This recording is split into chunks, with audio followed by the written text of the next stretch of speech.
আসসালামু আলাইকুম। নজরুল ইসলাম বাবু স্বাগত জানাচ্ছি এনটিভির মধ্যরাতের খবরে। ক্রাউন সিমেন্ট শিরোনাম দেখছিলেন, এবার পুরো খবর।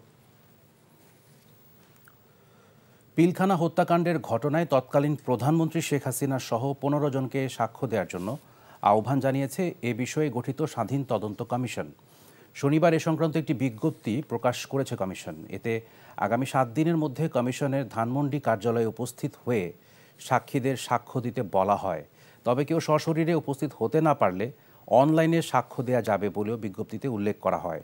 15 জনের মধ্যে শেখ হাসিনা ছাড়াও রয়েছেন তার সাবেক নিরাপত্তা উপদেষ্টা তারেক আহমেদ সিদ্দিক, সাবেক 2 সেনা প্রধান মইনুল আহমেদ ও আজিজ আহমেদ, সেই সময় পুলিশ প্রধান নূর মোহাম্মদ ও র্যাব প্রধান হাসান মাহমুদ খন্দকার। এছাড়া আরও রয়েছেন আলোচিত 2 পুলিশ কর্মকর্তা মনিরুল ইসলাম ও আব্দুল কাহার আকন্দ, রয়েছেন সাবেক ডিজিএফআই প্রধান মোল্লা ফজলে আকবর ও 44 রাইফেল ব্যাটালিয়নের তৎকালীন অধিনায়ক মোহাম্মদ শামসুল আলম। এছাড়া তালিকায় রয়েছে আওয়ামী লীগ নেতা শেখ সেলিম, জাহাঙ্গীর কবির নানক, ফজলে নূর তাপস, বাহাউদ্দিন নাসিম ও মির্জা আজম।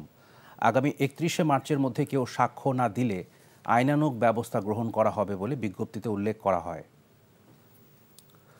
নারীর ন্যায্য অধিকার প্রতিষ্ঠা ছাড়া নতুন বাংলাদেশ গড়ার স্বপ্ন প্রতিষ্ঠা সম্ভব নয় বলে জানিয়েছেন প্রধান উপদেষ্টা অধ্যাপক ডক্টর মোহাম্মদ ইউনূস। শনিবার সকালে আন্তর্জাতিক নারী দিবস উপলক্ষে রাজধানীর ওসমানী স্মৃতি মিলনায়তনে মহিলা ও শিশু বিষয়ক মন্ত্রণালয় আয়োজিত অনুষ্ঠানে যোগ দিয়ে প্রধান উপদেষ্টা এ কথা বলেন। জানান, এখনও সমাজের অনেক জায়গায় নারীরা অবহেলিত ও সুবিধা বঞ্চিত। ফাহাদ মোহাম্মদের রিপোর্ট। সবাই একসাথে কত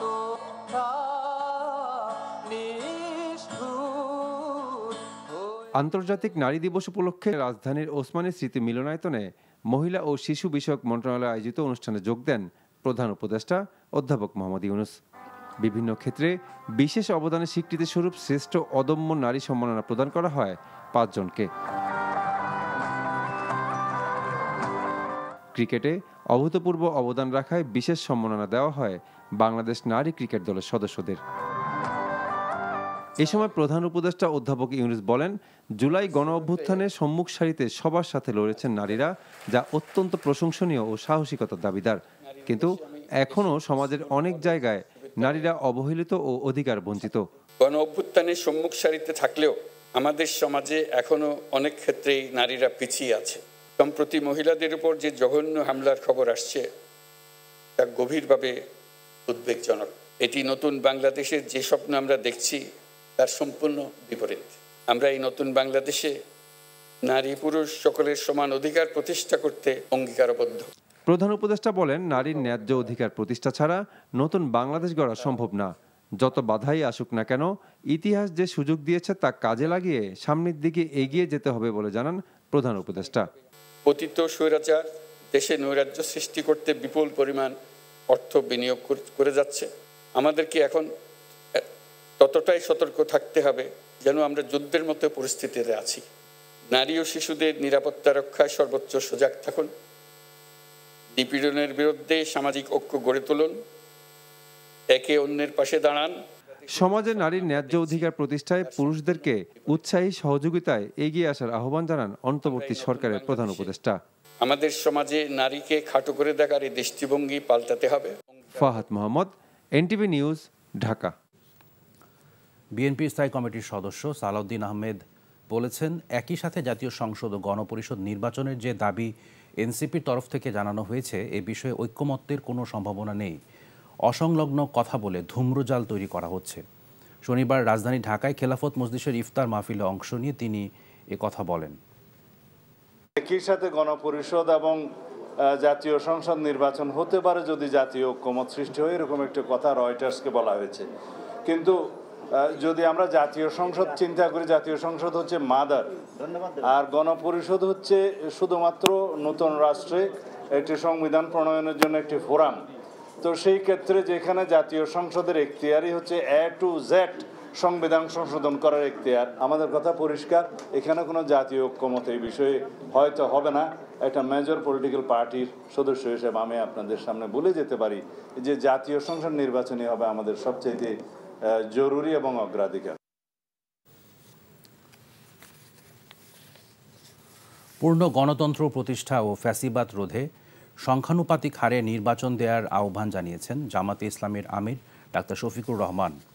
শনিবার সন্ধ্যায় রাজধানীর গুলশানে একটি হোটেলে বিভিন্ন দেশের কূটনীতিকদের সম্মানে দেয়া ইফতার অনুষ্ঠানে তিনি এই আহ্বান জানান। জামাত আমির বলেন, হাজারো মানুষের রক্তের বিনিময়ে নতুন বাংলাদেশ অর্জিত হয়েছে, তাই নতুন দেশ যাতে আর কখনো পথ না হারায় সে লক্ষ্যে অন্তর্বর্তী সরকার যে সংস্কারগুলোর উদ্যোগ নিয়েছে জামাতে ইসলামী তাতে পূর্ণ সমর্থন দিয়েছে এবং ভবিষ্যতেও সমর্থন ও সহযোগিতা অব্যাহত থাকবে বলেও জানান তিনি।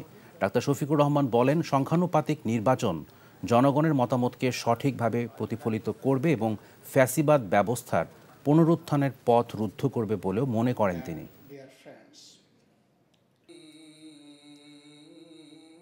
We believe that a truly fair political system is essential for দেশের শান্তি শৃঙ্খলা ফিরিয়ে আনতে গণতন্ত্র প্রতিষ্ঠা খুবই জরুরি। একই সাথে রাজনৈতিক দলগুলোর মধ্যে সহনশীলতা ও পারস্পরিক সম্প্রীতি বজায় রাখা উচিত। তবে সবার আগে ভাবতে হবে আমাদের যে নতুন বাংলাদেশ আমরা পেয়েছি, এখানে যাতে আর কেউ ফ্যাসিবাদ প্রতিষ্ঠা করার সুযোগ না পায় সেই ব্যবস্থা নিশ্চিত করা। এ লক্ষ্যে অন্তর্বর্তীকালীন সরকার যে সংস্কারের উদ্যোগ নিয়েছে এতে জামায়াত ইসলামের পূর্ণ সমর্থন রয়েছে। বিশেষ করে সাধারণ মানুষের মতামতকে সঠিকভাবে মূল্যায়ন করতে আমরা সংখ্যানুপাতিক নির্বাচনের উপর জোর দিয়েছি। নারী ও শিশু নির্যাতনকারীদের কঠোর হাতে দমন করতে সরকারের প্রতি আহ্বান জানিয়েছেন বিএনপির স্থায়ী কমিটির সদস্য সালাউদ্দিন আহমেদ। আর দলটির সিনিয়র যুগ্ম মহাসচিব রিজভী আহমেদ বলেছেন, জঙ্গিবাদকে মাথাচাড়া দিয়ে উঠতে দেয়া যাবে না। শনিবার রাজধানীতে আলাদা অনুষ্ঠানে তারা এসব কথা বলেন। ইফতেখার রেজার রিপোর্ট। ঢাকা বিশ্ববিদ্যালয়ে টিএসসিতে অদম্য নারী শক্তিতে অজেয় শীর্ষক আলোচনার আয়োজন করে জাতীয়তাবাদী ছাত্রদল। অনুষ্ঠানে বিএনপির স্থায়ী কমিটির সদস্য সালাউদ্দিন আহমেদ বলেন, উদ্বেগজনকভাবে বেড়ে যাওয়া নারী নির্যাতন এখনই বন্ধ না করা গেলে দেশের ভাবমূর্তি নষ্ট হতে পারে। অবশ্যই এই সরকারকে এই সমস্ত কিছু খুব কঠোর হস্তে দমন করতে হবে। বাংলাদেশের এই নারী নির্যাতন এবং শিশু নির্যাতনের যেই উদ্বেগজনক হার বাড়ছে, সেটা যদি আমরা এখনই রুদ্ধ করে না দিতে পারি তাহলে দেশের ভাবমূর্তি দেশে এবং বিদেশে ক্ষুণ্ণ হবে। এবং এর মধ্যে পতিত ফ্যাসিবাদের দূষকদের কোনো কারকাজ আছে কিনা, কোনো কারসাজি আছে কিনা, কোনো চক্রান্ত আছে কিনা আপনারা বের করুন। এর আগে নয়াপল্টনে নারী দিবসের র্যালি করে জাতীয়তাবাদী মহিলা দল। নারীর প্রতি সাম্প্রতিক সহিংসতায় সরকার কার্যকর পদক্ষেপ নিতে পারছে না অভিযোগ করেন বক্তারা। সরকার কেন চুপচাপ, সরকার কেন কথা বলছে না? যারা বিভিন্ন অস্তিত্ব তৈরি করছে, দেশকে আজকে অন্যদিকে নিয়ে যাওয়ার চেষ্টা করছে, তাদের উপর কঠিন হবেন এবং তাদের শাস্তি দেবেন। এই সরকারের সময় যে গণধর্ষণ শুরু হয়েছে, যারা গণধর্ষণ করতো তাদের পুরস্কৃত করা হতো, অথচ তাদের যদি তখন পুরস্কৃত না করে ফাঁসির কাস্টে ঝুলিয়ে রাখা হতো, তাহলে কিন্তু আজকে ধর্ষণ এই পর্যায়ে যেত না। এই অবৈধ শেখ হাসিনার শাসনামলেই একজন 80 বছরের বৃদ্ধা থেকে শুরু করে একদম 3-4 বছরের শিশু পর্যন্ত ধর্ষণের শিকার হয়েছে। এদিকে দলের কেন্দ্রীয় কার্যালয়ে ব্রিফিংয়ে রিজভী আহমেদ বলেন, আধুনিক যুগে নারীদের বন্দী রাখার চেষ্টা হলে সমাজ এগোতে পারবে না। এগুলো তো সবই উগ্রবাদিতার লক্ষণ, এটা হতে পারে না। এবং এই সমস্ত বিষয়গুলো আজকে সরকার এই বিষয়ে যথাযথ পদক্ষেপ গ্রহণ করবে। কোনোভাবেই যেন জঙ্গিবাদ মাথাচাড়া দিয়ে না উঠতে পারে। আমাদের অগ্রগতির পথে, আমাদের আধুনিক অগ্রগতি এবং উন্নয়নের পথে কোনো অশুভ শক্তির যাতে উদয় না হয়। বাংলাদেশকে রক্ষণশীল হিসেবে পরিচিত করতে একটি গোষ্ঠী নারী হেনস্থার ঘটনা ঘটাচ্ছে বলেও দাবি করেন বিএনপি নেতারা। যথাযথ ব্যবস্থা গ্রহণ। Iftekhar Reza, NTV news, Dhaka. নারীদের নিরাপত্তা নিশ্চিত করতে অন্তর্বর্তীকালীন সরকার ব্যর্থ হচ্ছে মন্তব্য করে নারী নিপীড়কদের বিরুদ্ধে কঠোর পদক্ষেপ নিতে আইনশৃঙ্খলা বাহিনীর প্রতি আহ্বান জানিয়েছেন জাতীয় নাগরিক পার্টির উত্তরাঞ্চলের মুখ্য সংগঠক সার্জিস আলম। বিকেলে জাতীয় জাদুঘরের সামনে জনপরিসরে নারী নিরাপত্তা এবং সাইবার সুরক্ষার দাবিতে জাতীয় নাগরিক পার্টি এনসিপির বিক্ষোভ সমাবেশে তিনি কথা বলেন। নারীদের নিরাপত্তা দিতে ব্যর্থ হলে জনগণ আইন হাতে তুলতে বাধ্য হবে বলেও সতর্ক করেন সার্জিস আলম। জুলাই-আগস্ট গণ অভ্যুত্থানে নারীদের গুরুত্বপূর্ণ ভূমিকার কথা তুলে ধরে তিনি বলেন, আগামী দিনে নতুন বাংলাদেশ নির্মাণে নারীরা সামনের সারিতে থেকে নেতৃত্ব দেবেন।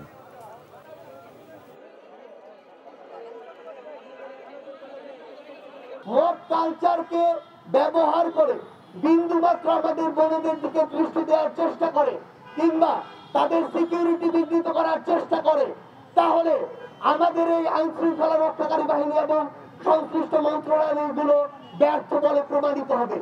এক্ষেত্রে আমরা আজকের পর থেকে তাদের সুস্পষ্ট অবস্থান এবং অ্যাকশন দেখতে চাই। পুলিশ স্বল্পতা থাকায় রাজধানীতে নিরাপত্তা নিশ্চিত করতে বিভিন্ন আবাসিক এলাকা, শপিং মল ও মার্কেটের বেসরকারি নিরাপত্তা কর্মীদের অক্সিলিয়ারি পুলিশ ফোর্স নিয়োগ দিয়েছে ডিএমপি। এ তথ্য জানিয়ে পুলিশ কমিশনার শেখ মোহাম্মদ সাজ্জাদ আলী বলেছেন, তাদের গ্রেফতারের ক্ষমতাও দেয়া হয়েছে। শনিবার দুপুরে ডিএমপি মিডিয়া সেন্টারে সংবাদ সম্মেলনে তিনি ঈদের ছুটিতে রাজধানীবাসীকে বাসাবাড়ি, ব্যবসা প্রতিষ্ঠানের নিরাপত্তার দিকে নিজেদেরও খেয়াল রাখার অনুরোধ জানান। নাহিদ প্রিন্সের রিপোর্ট। ঈদ উপলক্ষে শপিং মল, বিভিন্ন মার্কেট সহ ব্যবসা প্রতিষ্ঠান গভীর রাত পর্যন্ত খোলা থাকে। আবাসিক এলাকাসহ নগরীতে রাতভর মানুষের চলাফেরাও থাকে বেশি। তাই নগরবাসীর নিরাপত্তায় চুরি, ছিনতাই ও ডাকাতি প্রতিরোধে রমজানে পুলিশের পাশাপাশি সহযোগী হিসেবে কাজ করবে বেসরকারি সিকিউরিটি ফোর্স। বেসরকারি নিরাপত্তা বাহিনীর প্রধানদের অপরাধী গ্রেপ্তারের অনুমতিও দেওয়া হয়েছে বলে জানান ডিএমপি কমিশনার। মেট্রোপলিটন পুলিশের আইন বলে অক্সিলারি পুলিশ ফোর্স নিয়োগের ক্ষমতা আমার উপর আছে। আমি সেই মোতাবেক তাদেরকে অক্সিলারি পুলিশ ফোর্স হিসাবে নিরাপত্তা, যারা প্রাইভেট নিরাপত্তার লোকেরা আছে ওনাদেরকে আমি নিয়োগ দিচ্ছি। যে কোনো ব্যক্তিকে ওনারা গ্রেপ্তারের ক্ষমতা পাবেন এবং সাথে সাথে পুলিশ অফিসারকে আইনগতভাবে যে প্রোটেকশন দেওয়া হয়েছে ওনারা সেই প্রোটেকশনটিও পাবেন। রাজধানীবাসীকে ঈদের ছুটিতে বাড়িতে যাওয়ার আগে বাসার নিরাপত্তা নিশ্চিত করার আহ্বানও জানান তিনি। আপনাদেরকে অনুরোধ করতে চাই, দয়া করে আপনারা যখন বাড়ি যাবেন তখন আপনার বাড়ি, ফ্ল্যাট, দোকান, ব্যবসা প্রতিষ্ঠান এটির একটি নিরাপত্তা ব্যবস্থা নিজ দায়িত্বে করে যাবেন। আমরা আপনাদের সাথে আছি, তারপরেও পুলিশের স্বল্পতা আছে। ব্রিফিংয়ে জানানো হয়, বনশ্রীতে গুলি করে স্বর্ণ ছিনতাইয়ের ঘটনায় 6 জনকে গ্রেপ্তার করা হয়েছে। উদ্ধার করা হয়েছে স্বর্ণালংকার পিস্তল। তিনি আরও জানান, মব তৈরি করে কারো বাসা বা ব্যবসা প্রতিষ্ঠানে অভিযান চালানো যাবে না। আমরা এই ব্যাপারে কঠিনভাবে শক্ত। Nahid Prince, NTV news, Dhaka.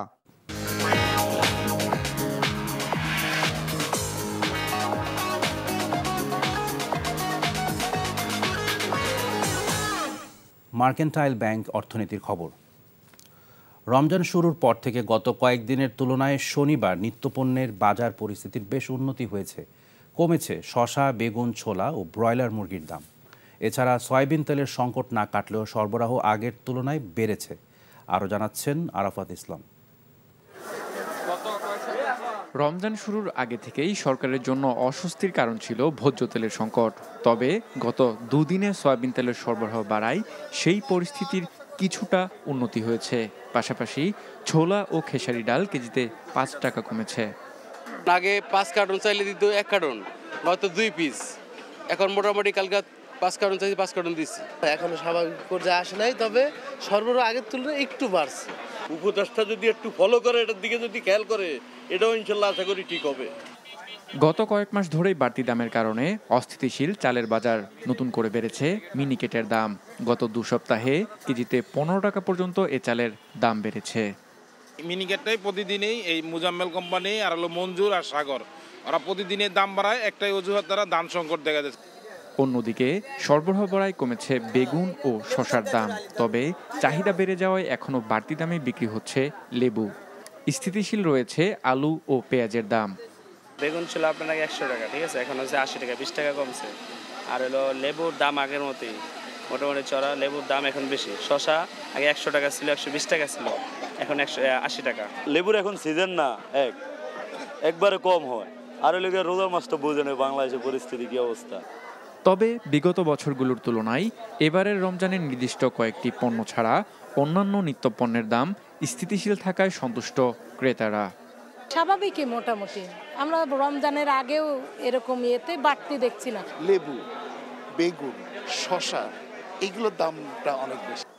এছাড়া মাংসের বাজারও মোটামুটি স্থিতিশীল রয়েছে। তবে সরবরাহ ঘাটতির কারণে সব ধরনের মাছ চড়া দামেই বিক্রি হচ্ছে। আরাফাত ইসলাম, এনটিভি নিউজ, ঢাকা। পাকিস্তান এবং চীনের মধ্যে উচ্চ পর্যায়ের যোগসাজশ রয়েছে বলে মন্তব্য করেছেন ভারতের সেনা প্রধান জেনারেল উপেন্দ্র দ্বিবেদী। একই সঙ্গে এই দুই দেশের দিক থেকেই ভারতের বিরুদ্ধে যুদ্ধের আশঙ্কা রয়েছে বলে উদ্বেগ জানান তিনি।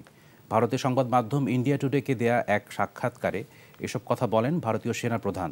কাশ্মীর সীমান্ত দিয়ে পাকিস্তান থেকে অনুপ্রবেশ ঘটেই চলেছে বলে দাবি করেন তিনি। তবে কাশ্মীরে স্বাধীনতাকামীদের হামলার ঘটনা আগের চেয়ে অনেক কমেছে বলে মনে করেন উপেন্দ্র।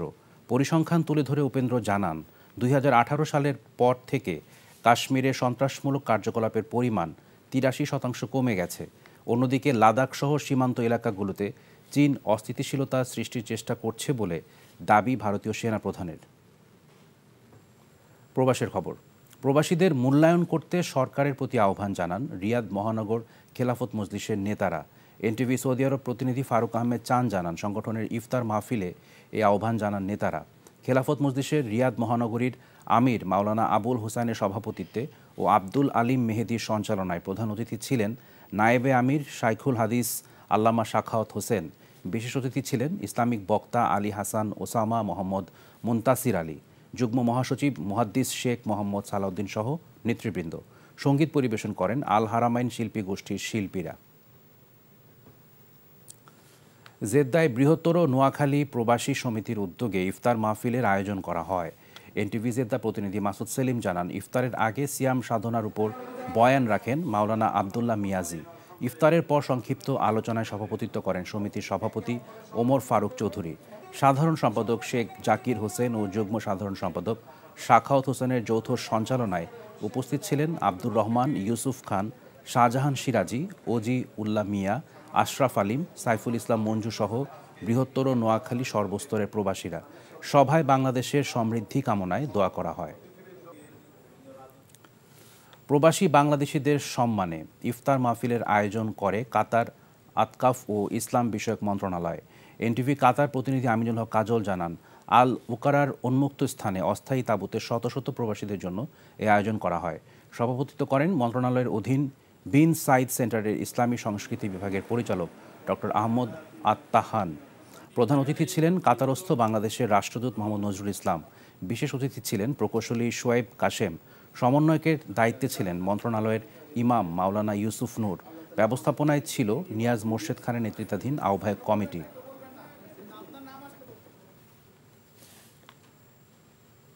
রিয়াদে প্রতিযোগিতা, আলোচনা সভা এবং সম্মাননার আয়োজন করে Riyadh Bangladesh Theatre. NTV Saudi Arab প্রতিনিধি জানান, সংগঠনটির পক্ষ থেকে চিকিৎসা ক্ষেত্রে বাংলাদেশি স্বাস্থ্যসেবা প্রতিষ্ঠান সানসিটি মেডিকেল, প্রবাসীদের লজিস্টিক সার্ভিসের জন্য প্রবাসী সেবা কেন্দ্র ইডিসি আল মামল, সামাজিক ক্ষেত্রে প্রবাসী কুমিল্লা সোসাইটিকে সম্মাননা স্মারক দেওয়া হয়। তাছাড়া মোহাম্মদ জাহাঙ্গীর আলম হৃদয়, মোহাম্মদ সিরাজুল ইসলাম, কামরুজ্জামান, মোহাম্মদ এরশাদ আলী সহ 4 জনকে সম্মাননা প্রদান করা হয়। শেষে দেশীয় সঙ্গীত, নৃত্য, একক অভিনয় পরিবেশন করে রিয়াদ বাংলাদেশ থিয়েটার। এই ছিল মধ্যরাতের খবরে। এই খবরের ভিডিও সহ আপডেট জানতে ভিজিট করুন এনটিভি অনলাইন www.ntvpd.com। এছাড়াও এনটিভির জনপ্রিয় সব অনুষ্ঠান ও খবরের আপডেট জানতে ভিজিট করুন আমাদের ইউটিউব ও ভেরিফাইড ফেসবুক পেজ। সকাল 7:30টায় সকালের খবর দেখার আমন্ত্রণ রইল। ধন্যবাদ সবাইকে।